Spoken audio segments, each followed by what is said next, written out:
Hello everyone. Welcome to Whittle's Bot. Today we have Aaron with us, and let us know what has Aaron been doing all this while and what is he building. Hey Aaron, how are you doing, man? Hey, I am doing way above average. Very nice to meet you. Very nice to chat.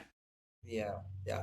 I've heard. I mean, you have been working with a lot of apparel brands, to be precise, and you have been helping them to grow. Can you take us deep into that, and why did you took this niche as your market?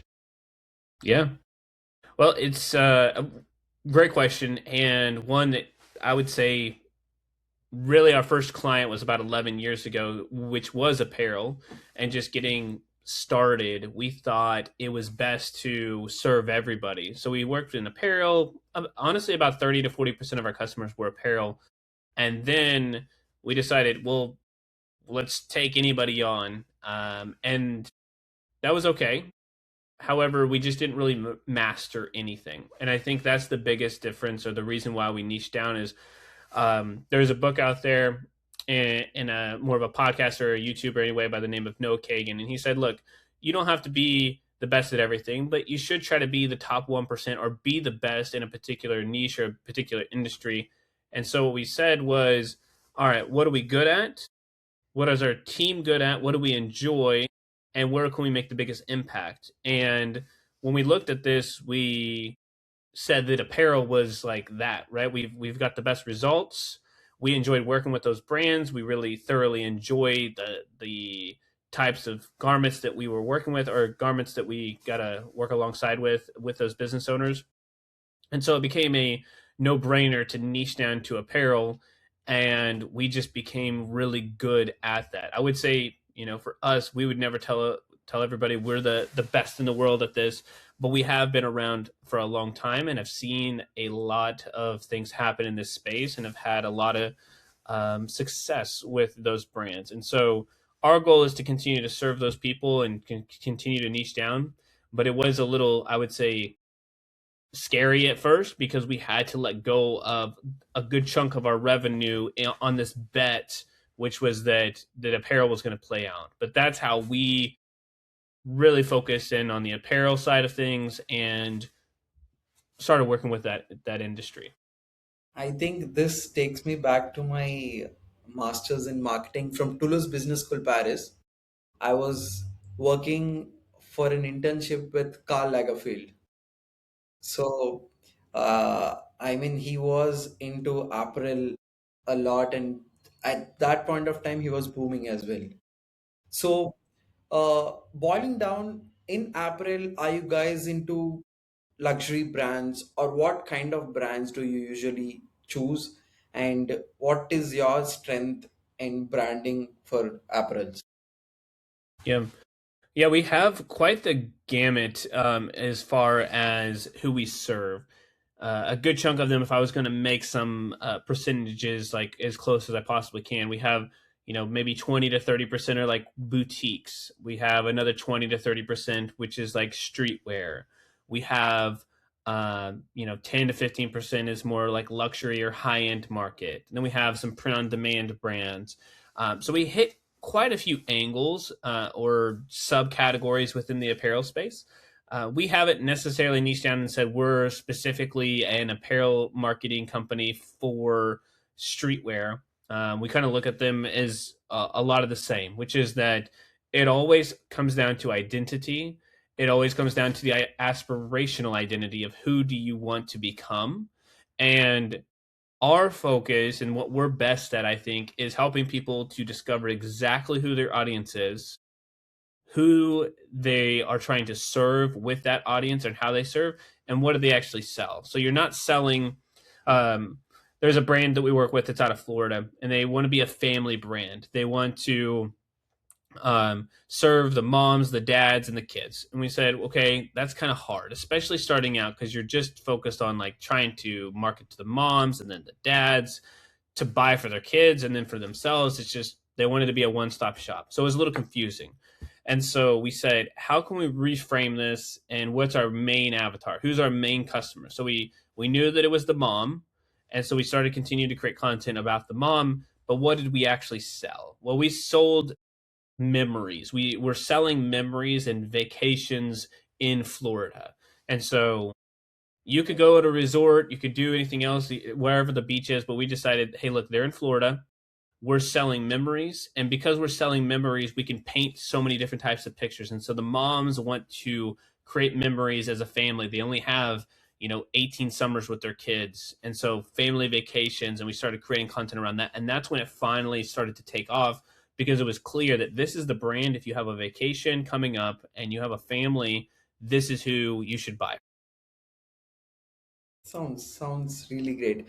I mean, do you strategize the whole content strategy for them from socials to ads? How does that work? Yeah, we do. Usually we have them fill out some forms basically to gather information to get us up to speed with the brand. We understand who the audience is, and then we come through, and there's four pillars of content that we teach off of, that is kind of our framework. So you these four pieces of content are: number one, connection. And connection is about storytelling and getting people to quote unquote like you. Okay. Then you have what to do content, which is helping to build an authority for you. So what to do in a situation. So for that brand that we were just talking about, what to do when you're traveling with young kids to Florida, right? So we'd create content around that. We'd create a reel around it. We'd create a carousel, like what to pack and how to do this for the first time. So there's what to do. That builds authority and it builds trust. Then we would create content that's based off of contrarian thinking or devil's advocate, or what we call a thought reversal, which is that maybe we create a piece of content that says you can't have a vacation as a family until your kids are older. You shouldn't fly with kids under 3 because it's just too stressful. So we would create content around that and say, actually, the best memories are this, right? And we could create content of, and we could use an image of a mom who's underneath an umbrella just holding their 1-year-old while they're taking a nap on the beach, and you've got another kid that's playing by the ocean, right? And so we can help create that picture. Right. And then the fourth pillar of content is where most clothing brands do and what they do, which is like try to sell, sell, sell. And that's more product and lifestyle photography, which is just happy people, happy, ideal, aspirational identity of a customer Hmm. in the real situation. So if they're on the beach, if they're going through Disney or wherever it is, whatever that family time is, Mm. then we're telling that picture, or telling that story through the imagery. But connections build the thought reversals get people to know you, and then the what to do gets people to trust you, and then you ask for the sale. And nobody makes a purchase unless there's a problem, and nobody makes a purchase unless they know you and like you and trust you. And so through content creation, that's what we help create. That's a framework you have dropped down for a lot of brands to follow. I mean, that's the ultimate brand strategy, and any brand would can use it apart from apparels, I would say. Yeah, they absolutely could. They And absolutely could. coming to content creation through AI, how do you feel?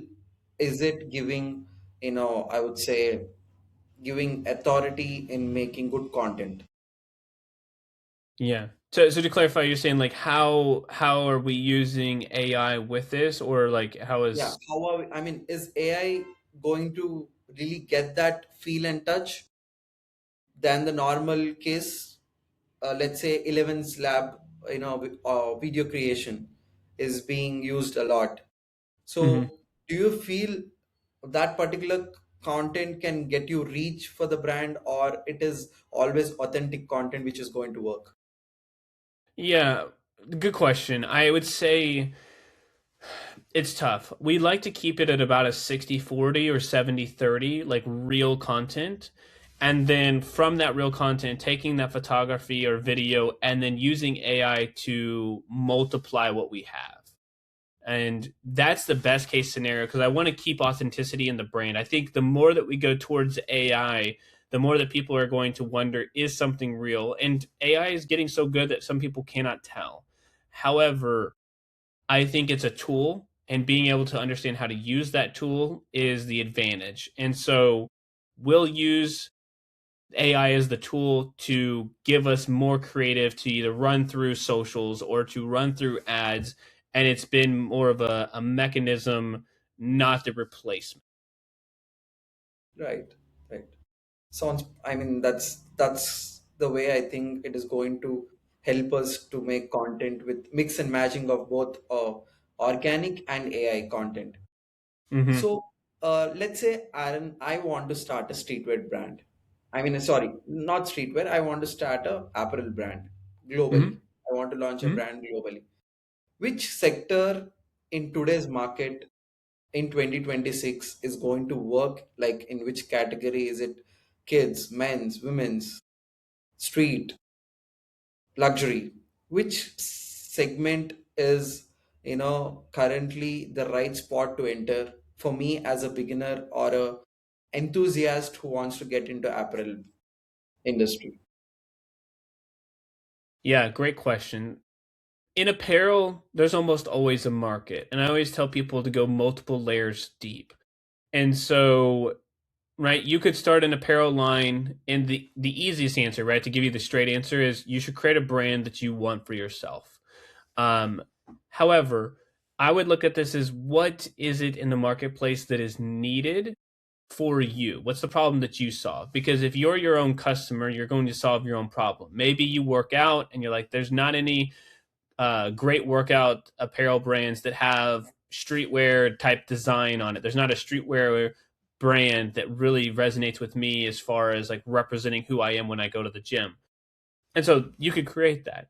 I always tell people to niche down though, right? Because if you try to sell clothing to, let's say, a boutique, and you're like, well, I'm help, women buy clothes at an affordable rate, whatever. That's not, I would say, niche enough. Versus, okay, we sell to women who may be plus size, or we sell to women who are into slow fashion. They're not trying to have a new outfit every week. They're actually looking for staple pieces that can mix and match with everything else.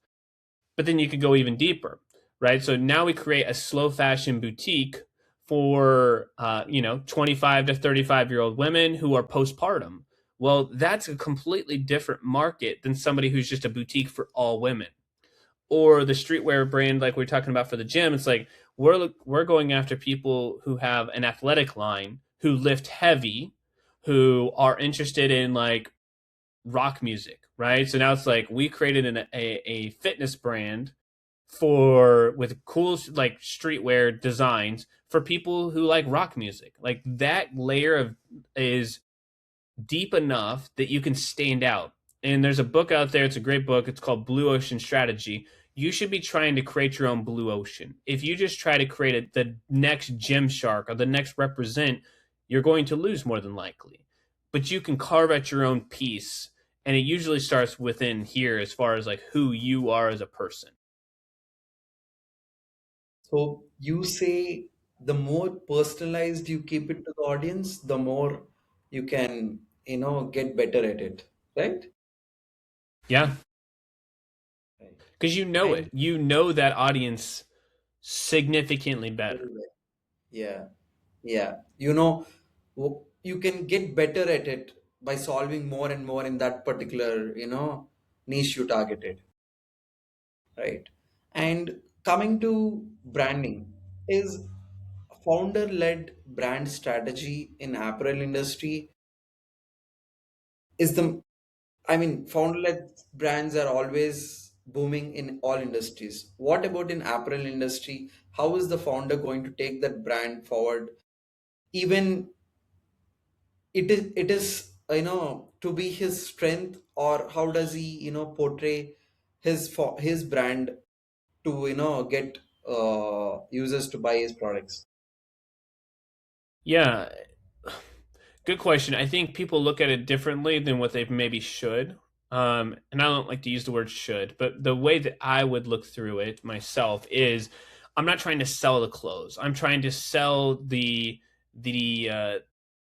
the vacation, if you will, or the destination. I'm not trying to sell the journey, right? I'm trying to use myself as an example and say, this is the problem that I had. This is how we solved it. I would like for you to come on this journey with me as well.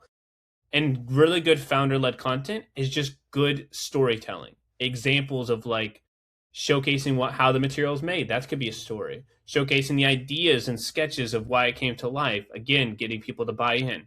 Going through the problem. Again, if we go back to this fitness brand, maybe this is somebody who is a millennial and they love listening to alternative rock and they love that type of music.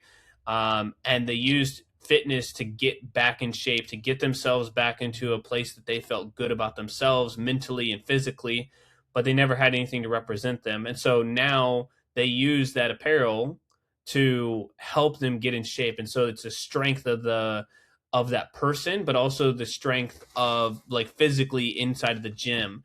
And so being able to tell that story is the most important part because you're going to represent the ideal avatar, the ideal customer at that point too. Right. Right. Coming to Gymshark. Gymshark, I mean, I use Gymshark personally for my, workouts and all of that. What is that strategy, or what is that Ben has used for Gymshark? You personally like it and you personally take inspiration from him. Yeah. Well, I think the inspiration, so going to Gymshark, I think the part that's inspiring is the ability to recognize patterns and the ability to realize where there's a gap in the marketplace. So Ben, what he did was he said, this hasn't been done before. He knew that branding was truly association. So if he could get the product in front of as many people as possible who looked like his audience, so he used a lot of affiliates and influencers more than what, today we use them a Yeah. lot. And that's beginning to shift. But they were on the first wave of let me get this in front of other people and at mass showcase who this product is for and make it seem like it's everywhere. Everybody is cool if you wear Gymshark. And he had so many ideal, or so many representations of the type of customers that he had. But I would say the part that's most inspiring is there was a gap in the marketplace. He saw patterns and it hadn't been done digitally in that way. And he found that and exploited it and used that to grow the brand. Right. Now, I think times have changed. Then it was influencers who were, promoting these brands. Now I think it is all UGC content which is going to work. What do you think Mm-hmm. about it? Yeah. It's always been who is the ideal customer and do they look like me and is there enough representation of somebody who looks like me in the marketplace? Nobody wants to be the first person to try something if it doesn't work. Now, there are people who like to be on the cutting edge and there are people who want that like for themselves, but it's a very small percentage. The majority of people want to know that something is legitimate before they do it. And the best way to show that you are legitimate is to have representation and many, I would say, walks of life of your ideal customer, showcasing and creating content for your audience. Because if you can do that, you can prove that this isn't just something that was started in the garage, even though maybe it was. It's actually something that's a little bit more farther along, and people are much more likely to trust it. Right. Um, so coming to ads, let's get into the next segment of ads for apparel brands. How Mm-hmm. is that, content, or we have talked about branding and its segments. When Mm-hmm. it's coming to selling, what is that thing you guys have cracked in apparel industry that is going to help apparel brands? As far as you're talking with ads, sorry, or Yeah, yeah. I What would is say that one of the strategy best. which is work with a lot of your clients or brands? Yeah, more tactically, and then I'll talk strategy. Tactically, if you're a streetwear brand or boutique, is just a flat lay of the product. A streetwear brand on asphalt and showing the product represented. A boutique or even a streetwear brand on the rack content. That's the most basic that you can come up with. It's very easy. Everybody can execute that.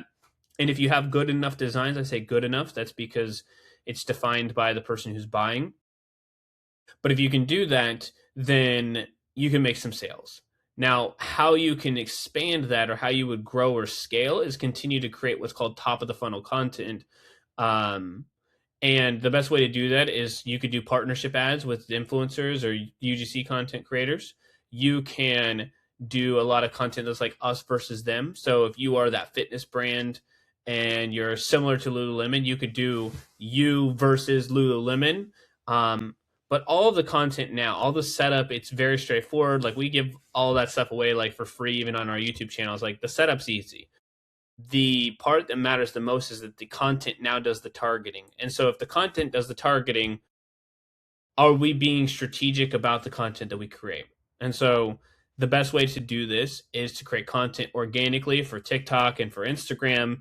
And the things that do well there are iterating and making changes for the ads and then putting money behind it because we have something that is proven already by social. Right. Right. I mean, we are trying to solve this particular problem. We are building a tool called Whittlesback.ai. We are trying to solve this problem, helping D2C brands and e-commerce brands, not specifically any segment, to improve their ROAS by, how optimization works in Meta and Google. Regular optimization needs to be there to solve to get your ad spend properly. So we are launching a first future, I think in the next month, probably first week, and I will definitely share it to you and let me know, how is it working with you guys. Yeah, please do. Yeah, we have a community of almost 1,000 clothing brands that we work with and talk with. So, yeah, share. Sounds great, man. And coming, I mean, why did I specifically wanted to talk to you is because you have shared an insightful video about Facebook campaign. How do you handle a Facebook campaign for an apparel brand? Can you? I think it was one of your reel. I do you remember that who you were talking about? Probably, I say the same thing over and over again. So, probably. So, you're talking about Yes, like the structure of the campaign or? exactly the structure of the campaign. Yeah. Because So, the thing go here ahead. is we have in my LinkedIn followers we have like around 30 to 40 apparel brands. I just want to meet their uh, doubts about the campaigns. That's it. Yeah. Yeah, it's very simple. Okay, so the campaign is literally one campaign. It's set up as a campaign budget optimization. So it just means the money is distributed between ad sets, which is typically what the targeting was done. However, we look at this as more now a different positioning. So, what's your position in the marketplace? Is this ad set?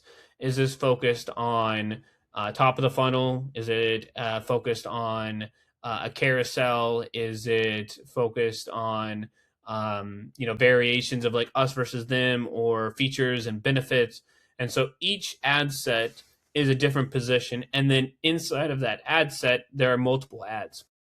So you can have, you know, really quite a few ads inside of there depending on your budget, but it's variations of it. So if the position is we're going after new customers inside of an ad set, I would have a bunch of like us versus them. I would have, um, a founder's story. I would have all different variations of those inside of one ad set. So it's just one campaign ad set and then ads. And then whenever an ad isn't spending or isn't getting sales after basically about a week, depending on your budget, we're going to turn those off and put in new creative based off of the data and what worked previously or is not working.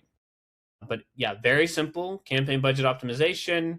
Set the budget, set up your campaigns, and then that's really it. There's not anything crazy magical about the setup here. It's very Yeah, simple. right. Let's say I have $1,000 with me as an apparel brand. How do you like me to segregate it? Is it through influencer marketing? How much should I spend? How much should I spend on Google or Meta ads, paid advertisement? How should I segregate my spend in my for my brand, apparel brand? Yeah, good question. I would only spend on one platform because $1,000 you can't spread across more than one. So I would choose Meta. I would create a bunch of content organically. I would do a couple weeks of testing organically. I would take the winners from that. I would set up a campaign. I would do it at about $30 a day because I care more about consistency than getting, running out of budget. So $30 a day will get me a little bit more than a month. Hopefully, at that point, I've got some sales that I can reinvest. I've got email set up that gives me back some profit that I'll put back into ads, and then I'll never turn off ads again. Right. Pretty simple and to the point. Mm-hmm. Right. How is Google Ads, performing in the apparel industry? Is Google Ads more profitable than Meta Ads, or Meta Ads is more profitable than Google Ads? Yeah, it depends on the industry, depends on what you're selling, and I would I say think in general, like luxury brands work more on Google Ads than Meta Ads. yeah, they both work.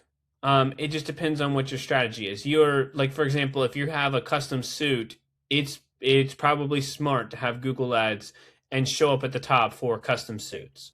Right. Apparel on Meta is more impulse, right? It's disruption type of marketing. Google is very intent based. What Hmm. we see that does really well is doing a lot of meta that drives demand, which is what marketing is creating demand for something. And then by doing that, those people go and Google or there's information, and that data is, what makes it valuable for Google. But I look at Google as like a net that picks up the things that are left behind from Meta. What's your favorite apparel brand all these years, working in this industry all these years? I mean, I'll say that my favorite, like quote unquote, industry, or I would say segment, if you will, is just the fitness side of things. I wear a lot of it. I wear it every day. And then hats. We work with a lot of hat brands as well. So not really. I mean, I love a lot of, I'm a big fan of apparel in general, but I would say the fitness, like I consume, like I use that every single day. And then I'm normally wearing a hat at any point. This one just doesn't match, but Yeah. yeah, usually I'm wearing a hat at some point. So, um, yeah, hats and fitness, those are my two. Right. And coming to Pull and Bear, have you, heard about it? Because I've been hearing about it a lot that it generates revenue equal to Zara and H&M. What was the name of, sorry? Pull and Bear. Oh, Pull I don't know and if I'm Bear. from the Pull Okay. and Bear. Yeah, I think it's an European brand. Oh, okay. Yeah. I've heard of it. Don't know enough to speak on it actually. Oh, okay. But yeah, what is it, a UK brand or where are that? I think it's based out from London or somewhere around Europe. Okay, Yeah. yeah, heard of it. Yeah, but not too much there. I mean, the ones dominating right now, in at least in the UK and Europe and even the United States, is Represent. They're just blowing up. So that's probably the biggest case study there. Right. And Lululemon, what is that strategy that Lululemon cracked? Well, they served a very specific niche market. They knew exactly who they're going after. They're going after I mean, now it's a younger demographic, but they're going after the people who love the Starbucks drinks. They love the people who enjoy the thought and also do work out. But they created the lifestyle legging that you can wear them anywhere. You don't just have to work out. So they created and they broke into an industry where athleisure became a category. Like they essentially created the athleisure category where people can wear workout clothes as their everyday Anywhere. clothes. Yeah, nice. But I think 11 years of experience, I mean, brings a lot to the table in a particular niche. I really like that, how try to build a career in one particular niche and give value to your clients. That is the way I think a best service and value you can give it to your clients, man. Yeah, yeah. And yeah, I think it was a really nice conversation. Usually I keep it short for 20 minutes, but I think went up to 30 minutes. And hopefully we can do a part two and talk about a lot of brands and about a lot of strategies.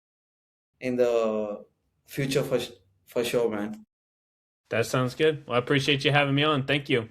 Thank you, man. And also, I'll share Whittlesback.ai first future with you. That the first future is basically revenue leak detection dashboard where all the brands can check their revenue leaks where they're spending a lot or where their campaigns are not working, and it's a free future. Okay. Brands can just check it out and see if it can help them.